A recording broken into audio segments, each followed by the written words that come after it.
the chase and the hunt, and I set the pace when I... That pop.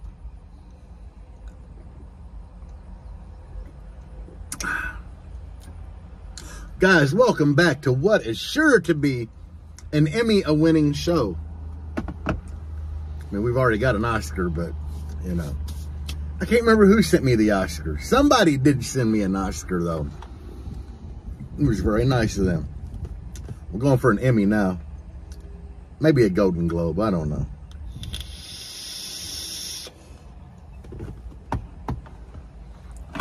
So I just played like some 14 to 16 hertz in here. Ooh. Redbeard be throwing down, man. I told him I like this song from Nelly called Batter Up. Y'all remember Batter Up off the Country Grammar CD. And a couple days later, he hit me with it. 14 to 16. They ain't even warm. He also hit me with like 30 to 33. Which is stupid in here driving. Guys, something you got to think about is when you drive your vehicle, especially with the windows down, you really need to be careful what you play in terms of how low you're going to go. Because if you're parked like I am now, then your cabin pressure is just kind of like neutral until your system is playing. And essentially, I think when you play, like, you know, I got a 6th order, but this front cabin would almost act like another chamber. So I've realized when I'm driving, I got to be really picky what I play. I don't really like to go under like 23-ish hertz when I'm driving, because you got air rushing in the cabin, and it can definitely change things. Like, definitely. Because now your cabin is getting loaded with outside pressure versus the inside pressure. I've noticed it does some really, really weird stuff. But that's a whole nother subject. Like today's subject is about nothing at all. Yeah, today's subject's just about nothing. I don't know. I pulled over to play some music and I'm like, why not do a quick little YouTube video? Guys, I will let you know, and thank y'all for watching my shit, because I did finally break 1 million views. Yes. I broke 1 million views on YouTube. Now, it's kind of weird because my impressions for like the past 28 days is 1 million. I don't know what impressions are. But I don't know. I just got an achievement unlocked on there. I saw it yesterday. That said, like, sometime last week, I broke 1 million views. But I think that's, like, big for me, because I'm just a small YouTuber and been doing it a little over a year. So, to have that kind of viewers, I mean, it's just awesome. Most of my viewers aren't subscribed to my channel, which it would help if they were, but, you know, I don't know. It is what it is, guys. I accept a viewer whether they're subscribed or not, honestly. Because it all helps me out. I am an affiliate again for Down for Sound, guys, so I will have my affiliate link in the description of this video. Guys, if you're gonna buy from Down for Sound, I asked you could use my affiliate link. It'll help me, and you're buying from there anyway. Guys, I'll be honest with you. I bought from Down for Sound when I was supporting G2 Dynamics, you know. And that's a whole nother story. There is no longer a Team G2, but that's a whole nother story. Anyway, even when I was supporting, you know, and really pushing G2 Dynamics, which these bad boys are awesome, I still bought from Down for Sound. There's just a stuff you need, and honestly, they have it. You know, if nobody else has it, it's almost a guarantee that Down for Sound is gonna have it. And yeah, I know a lot of people don't like JP, whatever, you know. I've met the guy a couple times in person. I've had dinner with the guy. He's not a bad guy, honestly. You know, does he flaunt his money a lot? Definitely he does. But at the end of the day, I mean, he's still It is what it is. It's a great place to get your stuff because fast shipping, good customer service, the dudes always usually got what you need in stock. Can't argue with that. So if you could please use my affiliate link, that'll help me out tremendously. Because I'm poor, guys. I'm poor. Anyway, we're all poor. The economy's pretty much tanked. But anyway, I don't have a lot to talk about today. We will cover some comments that I've gotten in my last video. Well, my last video starting the door pods in the black Jeep. But the video before that, the Blazer. A lot of guys are like, just scan it. It's ODB1, guys. Hell, if it was ODB2, you know, where you could just get the little handheld thing and plug it in, it would be easy. And y'all know me, I don't do things that are easy. Like this Jeep here, this is ODB1 also. And they have ODB1 scanners. They're expensive as shit, and they don't tell you nothing. Like, honestly, they don't tell you anything. ODB2 scanners don't really tell you. They're getting better, but with ODB1, you know, you scan it, and it'll throw a code, and there could be 40 things that cause that code. Crazy thing is, it just randomly dies and fires right back up, and it ain't throwing a service engine light when it does it. The only time it does throw a service engine light is when it hits like 16 volts. So, yeah, it's crazy.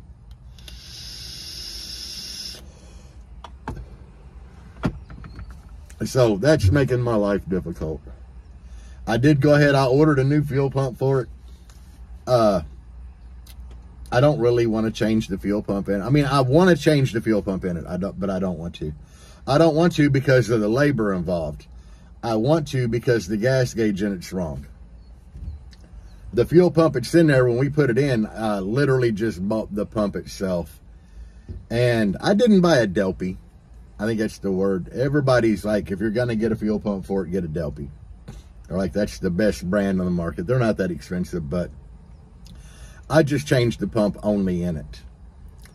And when we took the assembly out of the tank, the little arm for the float in your gas tank that works the gauge, the tab on it broke, and it was just like a little plastic tab. So we threw a zip tie on it. Well, the problem with throwing a zip tie on the damn thing is when you fill it up, it only goes to 3/4 of a tank. So is E in the thing actually E, or is E still a quarter tank of gas? And the world may never know. So we're going to throw a new hoe assembly in it, which I ordered it yesterday. So that'll be a boring ass video upcoming because I don't like dropping gas tanks on anything to put a fuel pump in. The only car that I ever had to drop the tank in repeatedly that I didn't mind was my Mustang. And I took it out quite a few times and back in, changing pumps, adding dual pumps to try to feed it.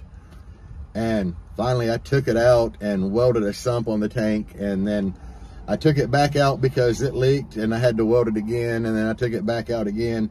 It took me like 3 times to get that thing to where there was like no pinholes between the welds. But it kept getting easier because everything was AN fitting and I had a sump on the bottom.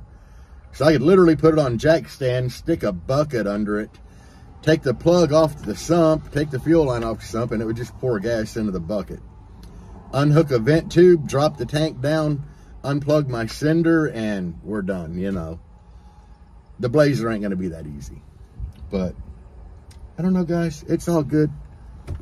I don't really have a whole lot else to talk about. I mean, I will say one thing. I am planning on changing subs in here at some point. These damn Team G2s, they just keep impressing me and impressing me more and more and more. They have aftermarket Recons in them, which I think are far superior to the OEM Recon. And I'm kind of going crazy trying to find a subwoofer that I would want to swap to in here. These are getting windy as shit. It's like the longer I play them, the better they soften up, the more windy they're getting. And if you watch my videos like on Insta and Facebook, you know, I'm pretty much staying like sub 20 in here for the most part.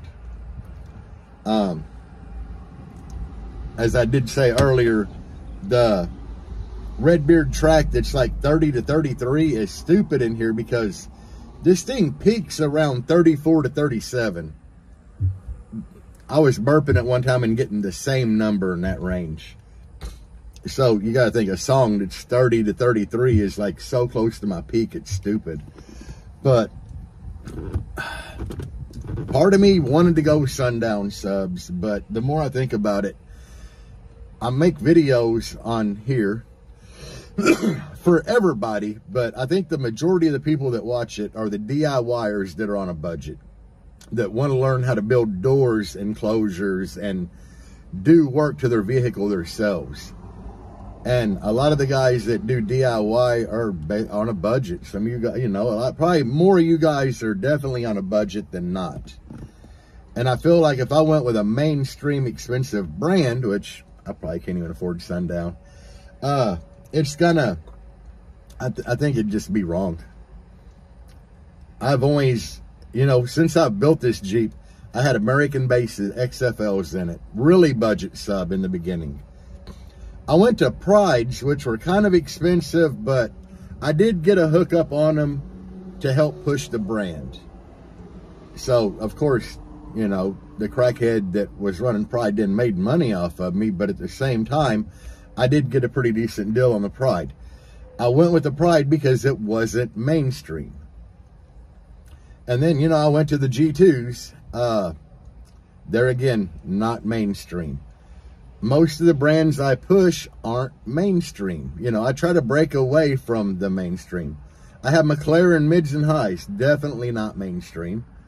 My amplifiers are DS18. A lot of people hate on DS18. I would put these amps right up there with the best of them. Why? Because they're made at the S&I build house in Korea. The best amplifiers come from the S&I build house. So it is what it is, guys. At the, you know, and I think the best bang for the buck amplifier wise is the DS18 HKO 8K. It's right around the $1,500 mark. There are guys selling the Team Pi amps for that. So, and the Team Pi amps are just a clone of an older amplifier made in China. So, guys, at the end of the day, I'm trying to keep this shit budget. I'm trying to keep up with other big builds and trying to be as windy as other big builds, but without mainstream gear and doing it on a budget. So it's a challenge. It's definitely a challenge. I think this thing would be stupid windy if I put subwoofers in here with like around 34 or better millimeters of X-Max one way. We have no idea what these have. I know these were right under the 30 mark, but with the Recon in it, I don't know. I mean, I haven't ran DATS, and I don't even know if DATS is going to tell you your X-Max. I don't know. I mean, we'd have to figure out X Mechanical and see where we're at, close to it, and how much coil stays in the gap, and I don't know. It's a lot of stuff that I even don't understand, you know.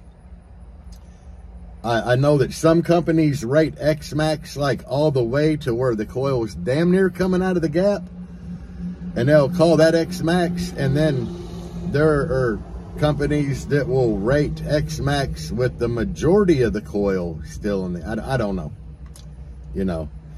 A lot of companies throw really inflated numbers out there for X-Max or whatever, and just TS parameters in general.